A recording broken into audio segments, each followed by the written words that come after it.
नमस्कार दोस्तों, मैं हूं अर्पित और एक बार फिर से आपका स्वागत है।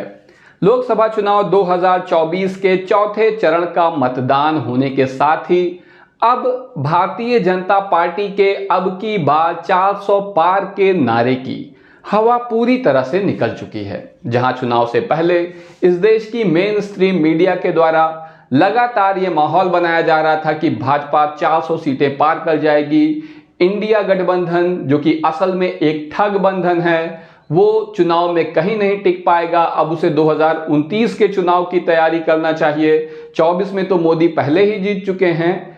वही इंडिया गठबंधन अब यहां पर न केवल कड़ी टक्कर दे रहा है भाजपा को, बल्कि भारी पड़ता नजर आ रहा है।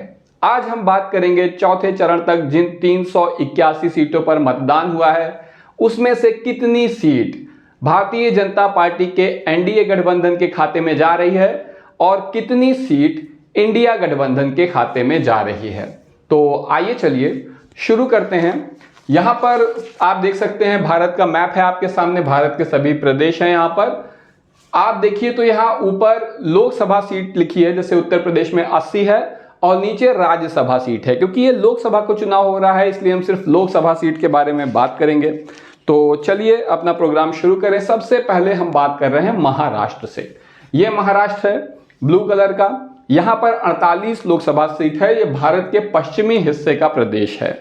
48 में से चौथे चरण तक 35 सीटों पर मतदान हो चुका है और इन 35 सीटों में से यहां पर एनडीए को 11 सीट मिल रही है और इंडिया गठबंधन को 24 सीट मिल रही है। अगर इसकी तुलना 2019 के चुनाव से किया जाए तो तब 40 से अधिक सीटें यहां पर भारतीय जनता पार्टी के एनडीए गठबंधन ने जीती थी। लेकिन अब भाजपा का प्रमुख महाराष्ट्र का सहयोगी शिवसेना इस वक्त इंडिया गठबंधन में शामिल है, क्योंकि विधानसभा चुनाव के बाद मुख्यमंत्री पद को लेकर शिवसेना और भाजपा में विवाद हो गया था और उद्धव ठाकरे भाग गए थे भाजपा का साथ छोड़ के। कांग्रेस और एनसीपी के साथ उन्होंने पार्टी का गठबंधन करके मुख्यमंत्री बन गए थे, सरकार बना ली थी।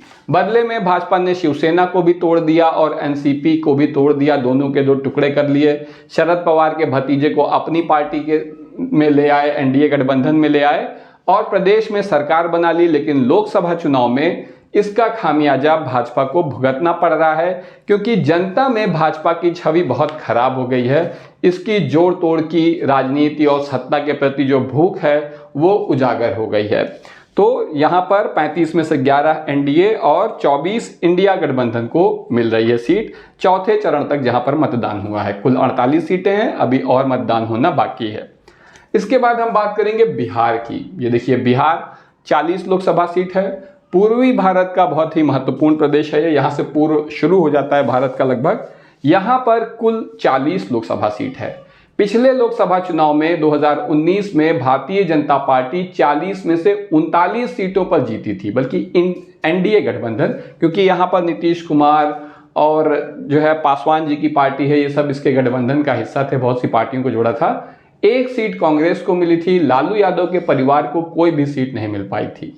इस बार भी मीडिया ने तेजस्वी यादव को पूरी तरह से खारिज कर दिया कि ये तो लालू यादव के बेटे हैं, इसके अलावा इनकी कोई योग्यता ही नहीं है। लेकिन वही तेजस्वी यादव खासतौर से जब से नीतीश कुमार पलटी मारकर भारतीय जनता पार्टी की गोद में जाकर बैठ गए हैं, तब से उन्होंने जिस परिपक्वता से राजनीति को संभाला है, अपनी विरासत को संभाला है, उसके बाद ये तय रूप से कहा जा सकता है कि आने वाले भारत की उम्मीद है तेजस्वी यादव। और इस चुनाव में भी बहुत ही जबरदस्त प्रदर्शन कर रहा है इंडिया गठबंधन तेजस्वी यादव के नेतृत्व में। बिहार की 40 में से 19 सीटों पर चौथे चरण तक मतदान हो चुका है। एनडीए गठबंधन को 9 सीट मिल रही है और इंडिया गठबंधन को यहाँ पर 10 सीट मिल रही है। तो जिस इंडिया गठबंधन को खारिज कर दिया गया था वो बिहार में भारी पड़ रहा है। इसके बाद बात कर लेते हैं उत्तर प्रदेश की। ये है उत्तर प्रदेश, 80 लोकसभा सीट, सबसे ज्यादा, सबसे बड़ा प्रदेश। यहां पर भी भाजपा को ज्यादातर सर्वे में 70 से 75 सीट तक दी जा रही थी। 80 में से सिर्फ 4-5 सीट ही दी जा रही थी इंडिया गठबंधन को। अखिलेश यादव के बारे में कहा जा रहा था कि उन्होंने अपने नेतृत्व में आज तक कोई चुनाव नहीं जीता है। जब वो मुख्यमंत्री बने थे तब मुलायम सिंह के नेतृत्व में समाजवादी पार्टी जीती थी और उन्हें मुख्यमंत्री उनके पिता ने बना दिया था। तब से आज तक कोई चुनाव समाजवादी पार्टी जीती नहीं है। मीडिया भी मात्र 4-5 सीट ही दे रहा था, अधिकतम TV9 भारतवर्ष इन्हें 12 सीट दे रहा था। लेकिन अब आप देख सकते हैं अखिलेश यादव के नेतृत्व में इंडिया गठबंधन ने उत्तर प्रदेश में भाजपा को चौंका दिया है और यहां पर जिन 39 सीटों पर मतदान हुआ है उसमें से 20 एनडीए जीत रहा है और 19 इंडिया गठबंधन जीत रहा है। अभी उत्तर प्रदेश के पश्चिमी हिस्से में ज़्यादातर मतदान हुआ है। जैसे जैसे ये वोटिंग पूरब की ओर आ रही है, समाजवादी पार्टी और भी ज़्यादा मजबूत बनकर उभर रही है। तो अब आगे हम देखते हैं तमिलनाडु, दक्षिण भारत का बहुत ही महत्वपूर्ण प्रदेश। 39 लोकसभा सीट है, यहाँ पर ब्लू कलर का है, देख रहे हैं मैप में। यहाँ 39 सीट है, सभी पर मतदान हो चुका है। यहाँ भारतीय जनता पार्टी का कोई अस्तित्व नहीं है। हालांकि प्रधानमंत्री मोदी लगातार यहाँ पर रैलियां कर रहे हैं, रोड शो कर रहे हैं, बहुत मेहनत की हुई है उन्होंने। भाजपा ने सारे संसाधन लगाए हैं यहाँ पर अपनी जमीन पुख्ता करने के लिए। इसका परिणाम यह है कि भाजपा का वोट प्रतिशत बढ़ेगा, लेकिन वो सीट में फिलहाल बदलता नजर नहीं आ रहा। 39 की 39 सीट इंडिया गठबंधन में जा रही है, भाजपा को यहाँ कोई सीट नहीं मिल रही है। तो अब की बार 400 पार का जो हमारे साथी दावा करते हैं वो देख सकते हैं कि क्या स्थिति है वास्तव में भारतीय जनता पार्टी की। भाजपा लगभग 200 सीटों पर 543 में से यहाँ पर चुनाव लड़ती ही नहीं है, फाइट में ही नहीं है। तो 400 पार तो सपना ही है। इसके बाद बात करते हैं मध्य प्रदेश की। भारत के मध्य में है मध्य प्रदेश, 29 लोकसभा सीट है। पिछले लोकसभा चुनाव में यहाँ पर भाजपा ने 28 सीट जीती थी। कुछ ही समय पहले भाजपा ने यहाँ विधानसभा चुनाव में भी कांग्रेस को बुरी तरह से हराया था। इसके बावजूद यहाँ के मुख्यमंत्री को हटा दिया गया। इसके पीछे वजह यह थी कि शिवराज सिंह चौहान को ऐसा माना जाता है कि प्रधानमंत्री मोदी पसंद नहीं करते हैं, उनके नेतृत्व को बढ़ते हुए नहीं देखना चाहते थे, जिसका परिणाम यह है कि यहाँ पर सिर्फ मोदी के भरोसे चुनाव लड़ा जा रहा है और लोकप्रिय शिवराज सिंह चौहान को हटाने का खामियाजा भाजपा को भुगतना पड़ा। 28 सीटों में से 17 पर एनडीए जीत रहा है और 11 पर इंडिया गठबंधन जीत रहा है। इसके बाद हम बात कर लेते हैं राजस्थान की। ये है राजस्थान, 25 लोकसभा सीट है। 25 लोकसभा सीटों में से 15 जा रही है एनडीए के खाते में और 10 जा रही है इंडिया गठबंधन के खाते में। इसके बाद छत्तीसगढ़ आप देखिए, यहाँ पर यह है छत्तीसगढ़, पहले मध्य प्रदेश का ही हिस्सा होता था। 11 लोकसभा सीट है जिसमें से 5 जा रही है एनडीए के खाते में और 6 जा रही है इंडिया गठबंधन के खाते में। इसके बाद हम बात करेंगे उत्तराखंड की। उत्तर प्रदेश के ऊपर ये उत्तराखंड है, 5 लोकसभा सीट है। सभी भाजपा ने 2019 में जीत ली थी। इस बार यहाँ भाजपा को 1 सीट का नुकसान हो रहा। 4 सीट जा रही है एनडीए के खाते में और 1 इंडिया गठबंधन के खाते में। इसके बाद हम बात करेंगे जम्मू कश्मीर की। 2019 में जम्मू कश्मीर एक प्रदेश हुआ करता था, यहाँ पर 6 लोकसभा सीट थी। धारा 370 हटाने के बाद जम्मू कश्मीर में 5 सीट है और लद्दाख अलग हो गया है, 1 सीट वहाँ पर है और अब ये केंद्र शासित प्रदेश है। तो हम एक साथ इन 6 सीट को ही गिन रहे हैं। तो इसमें से 4 पर मतदान हो गया है। एनडीए के पास 2 सीट जा रही है और इंडिया गठबंधन के पास भी 2 सीट जा रही है। अब हम बात कर लेते हैं पश्चिम बंगाल की। पश्चिम बंगाल पूर्वी भारत में स्थित है, ये ब्लू कलर का।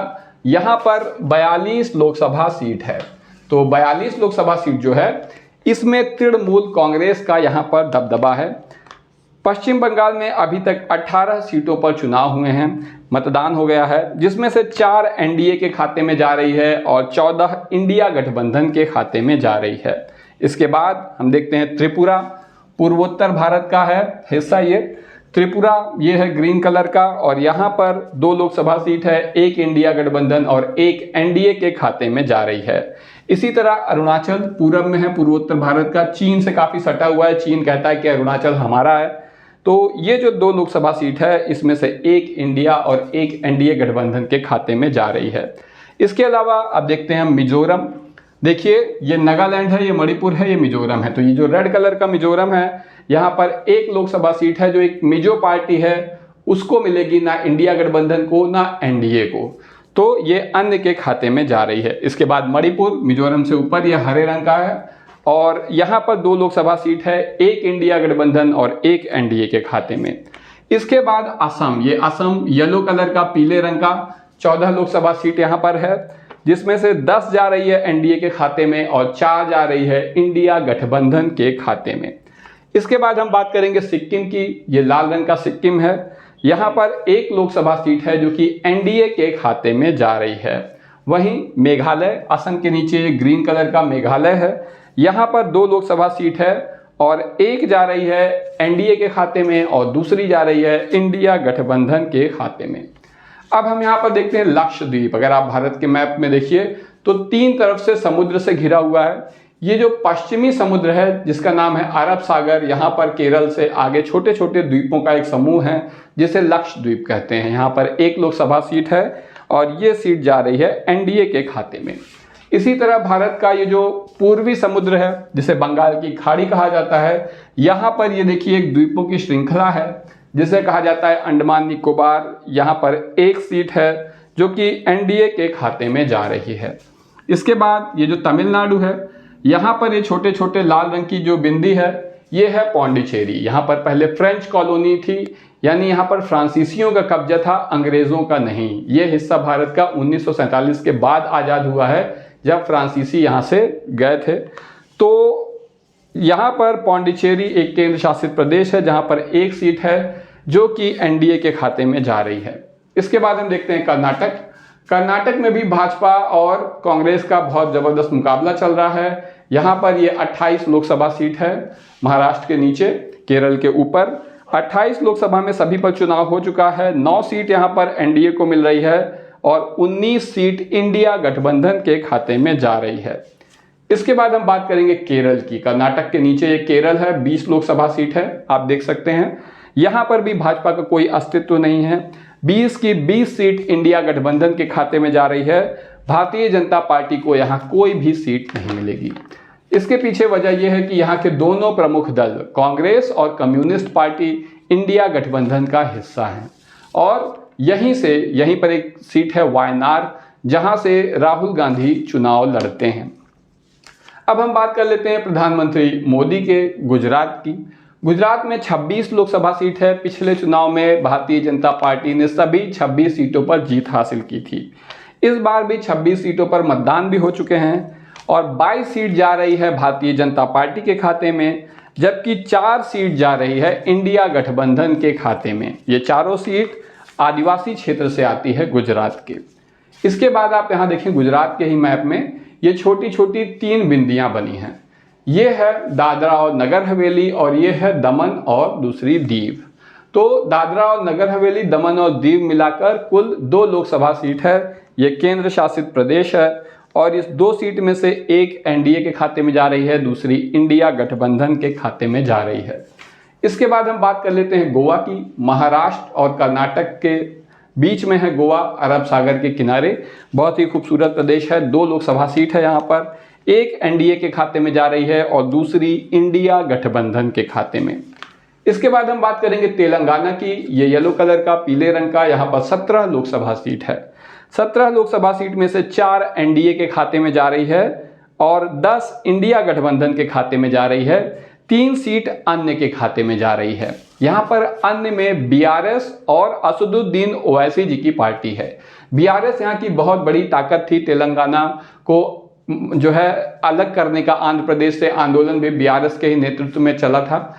लेकिन अब यहाँ इसके जो बीआरएस के नेता हैं चंद्रशेखर राव, उनका राजनीतिक करियर ढलान पर है, तो उनकी सीटें इसीलिए कम हो रही हैं। 3 सीट यहाँ पर आ रही है जिसमें से एक सीट होगी असदुद्दीन ओवैसी की, जो तेलंगाना की राजधानी हैदराबाद से चुनाव लड़ते हैं, और 2 सीट बीआरएस को मिल सकती है। इसके बाद हम बात कर लें उड़ीसा की। उड़ीसा ये देखिए पूर्वी तट है भारत का। यहाँ पर अरब सागर बंगाल की खाड़ी के इधर 21 लोकसभा सीट है। 21 में से 4 सीट पर मतदान हुआ है। एक एनडीए और एक इंडिया गठबंधन के खाते में जा रही है। 2 सीटें जो अन्य के खाते में जा रही हैं, ये नवीन पटनायक की बीजू जनता दल के खाते में जा रही हैं, जो ना एनडीए का हिस्सा है ना इंडिया गठबंधन का। इसके बाद है झारखंड, जहां पर 4 लोकसभा सीटों पर मतदान होना है। बिहार के नीचे ये येलो कलर का झारखंड, 14 सीट है यहाँ पर। अभी तक यहाँ 4 सीटों पर मतदान हो गया है, जिसमें से 2 एनडीए और 2 इंडिया गठबंधन के खाते में जा रही है। इसके बाद है आंध्र प्रदेश। ये आप देखिए उड़ीसा से भी नीचे का हिस्सा आंध्र प्रदेश 25 लोकसभा सीट है। यहाँ पर विधानसभा चुनाव भी साथ में ही हो रहा है। जगन मोहन रेड्डी यहाँ के मुख्यमंत्री हैं जो एनडीए और इंडिया किसी भी गठबंधन का हिस्सा नहीं है। आंध्र प्रदेश में 9 सीट मिल रही है एनडीए को, 5 सीट मिल रही है, 5 सीट मिल रही है इंडिया गठबंधन को और 11 सीट मिल रही है अन्य को, यानी कि जगन मोहन रेड्डी की पार्टी को मिल रही है, बीआरएस कांग्रेस, वाईएसआर कांग्रेस। तो इस तरह से आप देख सकते हैं कि अगर हम कुल पूरे भारत की बात करें तो जिन 381 सीटों पर चौथे चरण तक मतदान हुआ है, इसमें से 154 सीट एनडीए को मिल रही है, 207 सीट इंडिया गठबंधन को मिल रही है और 20 सीट अन्य के खाते में जा रही है। बहुमत के लिए 272 सीटों की जरूरत है। अभी 3 चरण का मतदान होना बाकी है। तो इस बारे में क्या कहना है, किसे पूर्ण बहुमत मिलेगा, एनडीए को या इंडिया को? आप इसमें से जिस भी प्रदेश में रहते हैं वहां पर किस पार्टी को कितनी सीट मिलेगी, ये हमें कमेंट सेक्शन में ज़रूर बताएं। आज के लिए बस इतना ही। धन्यवाद।